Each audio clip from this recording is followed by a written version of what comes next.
Okay, so I have finally finished listening to MGMT's last two studio albums, Little Dark Age and Loss of Life. Although, to be completely transparent and honest, I think I listened to Little Dark Age about a month ago. It was specifically, was pretty early into playing the new Trails game.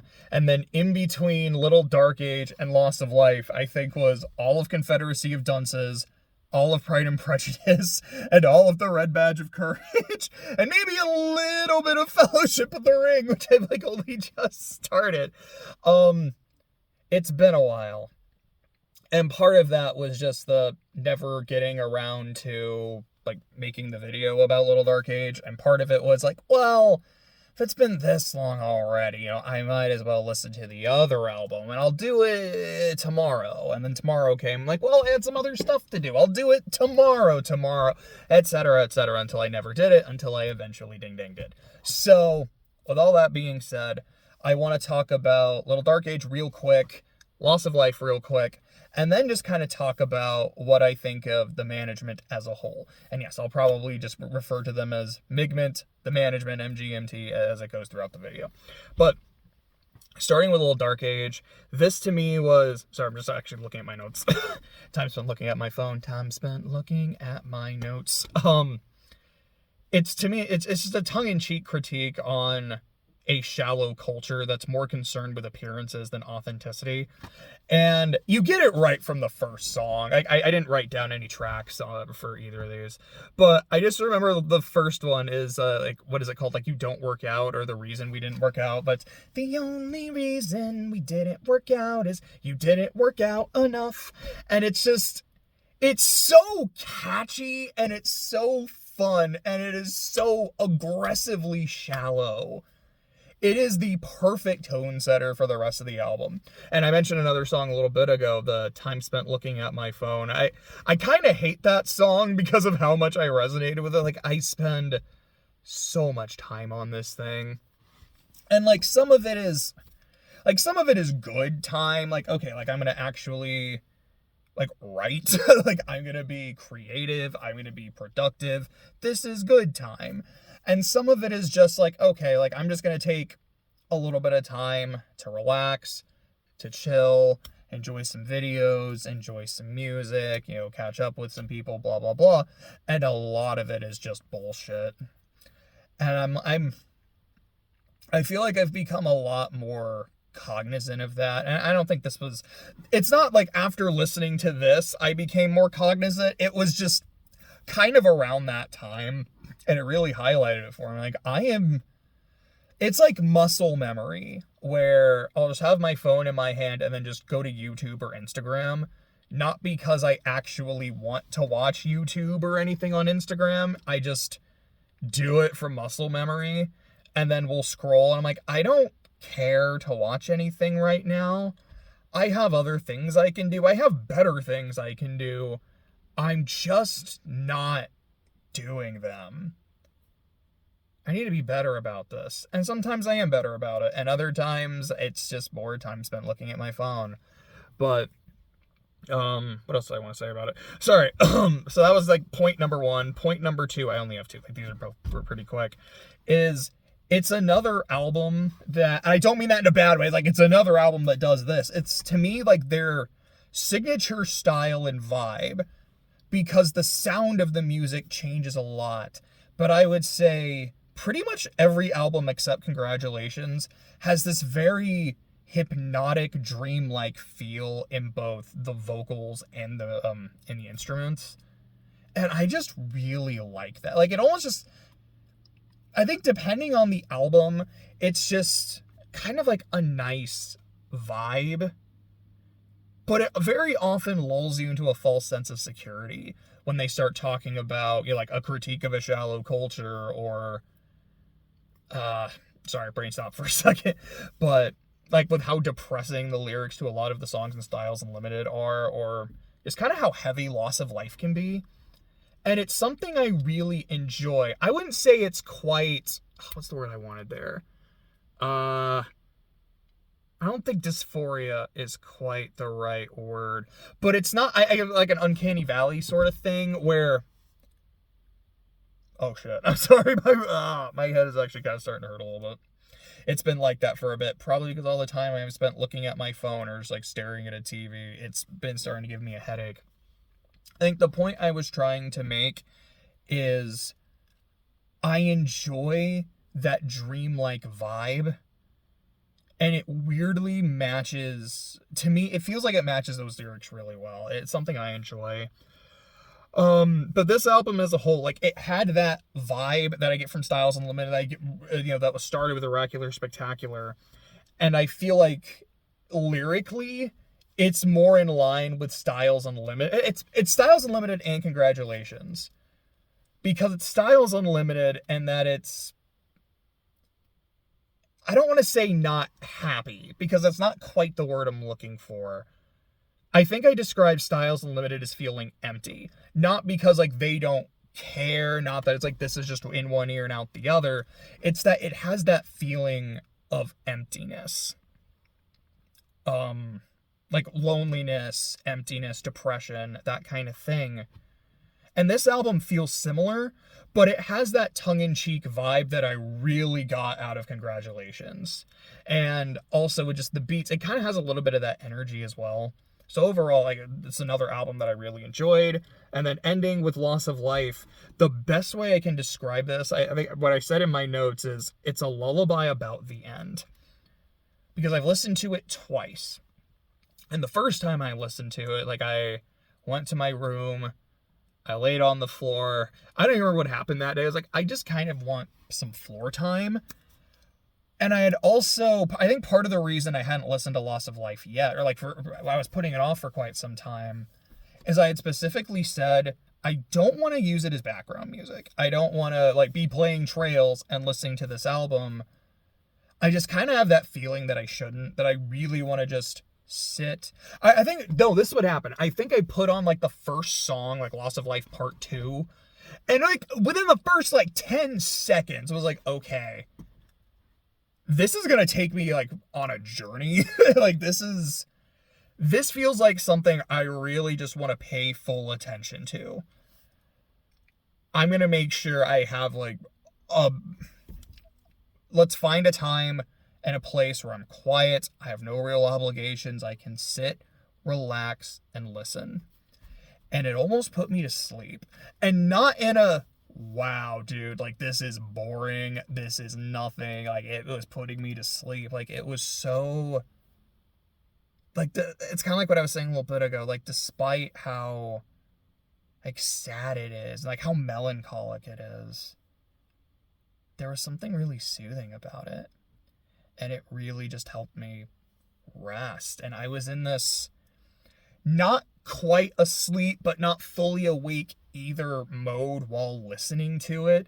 So whenever I'm like, yeah, they have these very dreamlike, hypnotic vibes, Loss of Life, like 100% had that. And I thought that was really, really cool. Like just kind of how that worked. And the second time I listened to it, like I didn't end up falling asleep. Although there were kind of some moments where I was just like in it. And it was like, because specifically the second time I was listening to it backwards. Because I remember the first time I listened to it, I saw a comment that was like, I think this album is best listened to backwards. You start with Loss of Life, and then end with Loss of Life Part 2. And to be honest, I don't know if I quite agree with that, but I don't think it's a bad way to listen to the album. But I just remember there was this one point, I don't remember what song it was, I just like was sitting, because it was also a time where I was like, I'm just going to sit, relax, do nothing, and enjoy the music.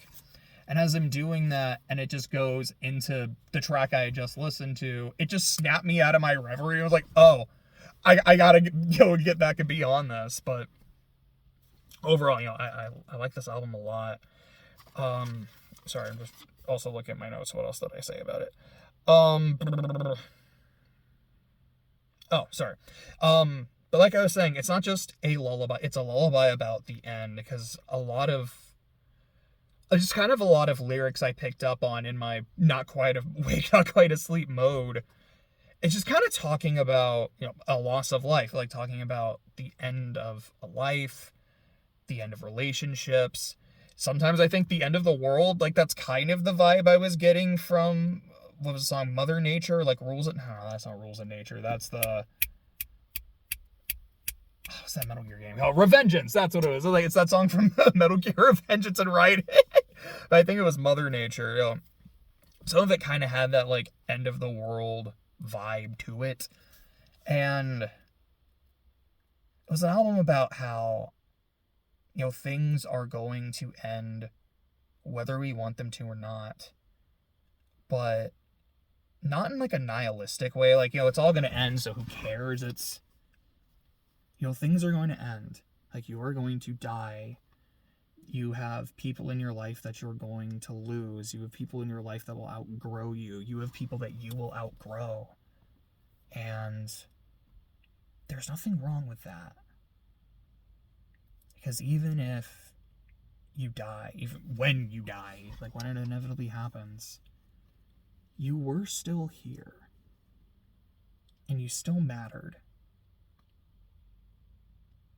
And, like, there is an indelible mark that you left here, even if you don't see it. And it might not be something really obvious. It might just be something you did to or for someone else. But even if it's all going to end, it doesn't mean what you're currently experiencing is meaningless. And maybe that's not the vibe of the album at all, but it's, I don't know, it's just kind of like what it did for me and like how I felt listening to it. And I really, really liked that.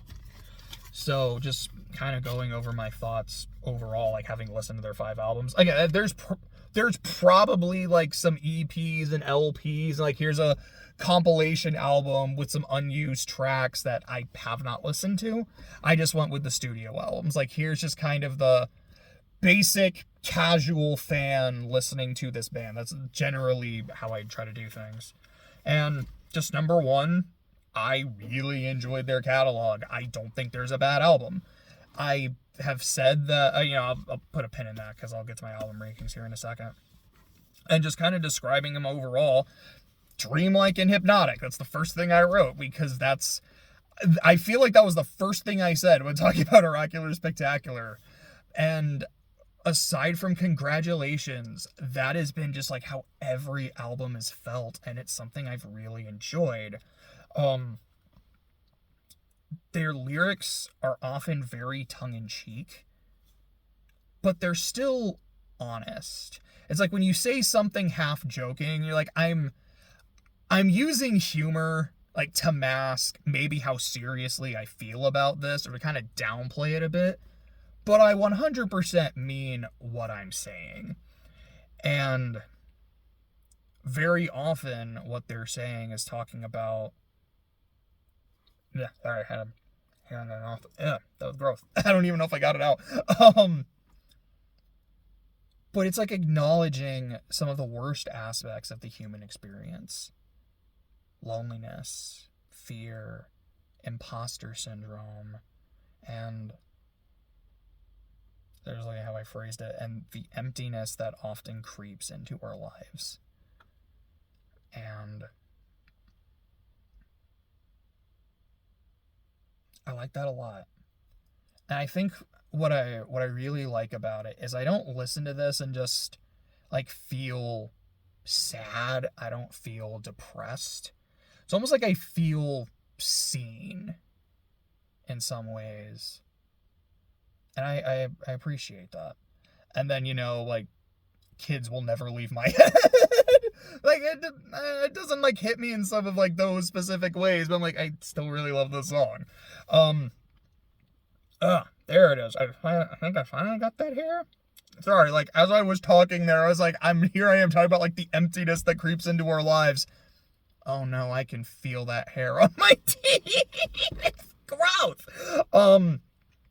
So ranking the albums from my least favorite to number 1 favorite. Number 5 is Styles Unlimited, which again, anytime I say that, that's their self-titled album. I just know it's something that other people have referred to it as, and it's the text that's on the album, because it's on the, like it's on the sign in the image, and I think it's a neat name. I think for me, number 5 was Styles Unlimited. still liked it. It just didn't, it, weirdly enough, it didn't hit me as much as the others, but it might have just been, I didn't engage with it quite the way I engaged with the others, and that's my bad. Number 4, I'm going to be honest, 4, 3, and 2, I can kind of go in different orders here, because I have Little Dark Age written at number 4, and then as I was talking about it, I was like, do I really only have it at number 4, though? I should maybe bump it up to 3 and put Oracular Spectacular down to number 3, or excuse me, down to number 4. But I don't know. I still really liked the experience I had with Oracular Spectacular, and I like a lot of the songs. And what I didn't put this in my notes, I just kind of like wrote the album rankings. But what I was thinking to myself was, my number 2 was Loss of Life. And I feel like I could not really tell you a single lyric from that album or really highlight a specific song. But the like whole experience, I really enjoyed. I thought it was like really meaningful. And while with Oracular Spectacular, I feel like I can let me put it like this. This is what I'm trying to say. I think Oracular Spectacular, I like some of the pieces more than the whole, although I still like the whole, and I think the whole really works. I think for me, Loss of Life is a greater whole than the sum of its parts. Maybe not conveying it quite well, but that's kind of what I'm trying to get to. And I think like I kind of want to lock in Loss of Life at 2. And then when it comes to Little Dark Age or Oracular Spectacular, I like flip a coin. I want to give the edge, though, to Oracular Spectacular because, again, Kids' riff just sticks in my head. I'm like, okay, I gotta listen to this next Migment album. And then Kids just starts playing. I'm like, no, like that was like 3 albums ago. We're not doing it again. It's great. Come on, man. And that means number 1 was Congratulations. Which is something I find kind of funny, is how I'm like, all right, this is the vibe that they have. Like 4 of the 5 albums have this vibe, and I love this vibe. This is the one album that doesn't do it. Weirdly enough, it's also my favorite. And I think that's a good transition into my next point, which is, what was my favorite song? Because it was on Congratulations, and to me, it's the reason Congratulations is number 1. Not to say that the rest of the album isn't worthy. I remember really enjoying it. I think I did listen to the album twice, maybe thrice. I thought it was really good, and like I really liked its energy. Again, like that one has that tongue-in-cheek authenticity that I really, really, really like. But when I was looking through the track list before I started listening to the album, there was this song, I don't remember where it is, it's like number 4 or 5 or 6, like somewhere in the middle, called I Found a Whistle. And I remember singling it out because the title just kind of made me giggle. Like the title had that vibe of like, this song is just gonna be a little guy. Like, it's just gonna be kind of goofy, a little goober about like, hey, I found a whistle. And what it actually is it's a song about, I could see it as like, it's finding your coping mechanism, but it's also a song about finding your why. Like, when you get those unfortunate moments of the human experience, when you're lonely, when you're afraid, when you're empty and depressed, what is the thing that you can hold on to that gives you that motivation, that lets you keep going? And maybe it's just a whistle. Maybe it's music as a whole. Maybe it's a person. Maybe it's writing. Maybe it's your faith, your family. But you've got to have that thing. And it's the ending of the song that sticks with me the most. Like, I enjoy the whole thing, but it's just those last few words, you know, it's like, I've got it. I've got it this time. And it's almost like that sense of like, there have been so many times where like I've fallen short, or like I thought I wasn't going to make it, or I thought I was going to give up, but I've got my whistle and it works every time. and I've got it this time, and I'm not letting it go. And I loved that. I would say, again, bringing it up like the third, fourth time, Kids lives in my head rent free. It's a great song. And even like as I was on the way over, and I was like, all right, I just wrote down these notes. I want to make this video. I was just like humming to Electric Feel because it's also a bop and it's a great song. And there have been great songs throughout all these albums, but I Found a Whistle is my favorite. And so, wrapping all this up and just kind of like my final concluding thoughts on, I don't know if this is the right term, but I essentially wrote like, what's the mission statement of the Management? It's like if I were to sum up all of their albums without saying dreamlike and hypnotic, what do I feel like they are trying to say? And so what I said was that we're all going through it, whatever that might be, whether it is imposter syndrome, loneliness, etc., etc. Like, we are all going through something. So you're not necessarily better off being someone else or pretending to be someone else. So you might as well just be your authentic and vulnerable self. Stay authentic. Don't give up. And enjoy the ride.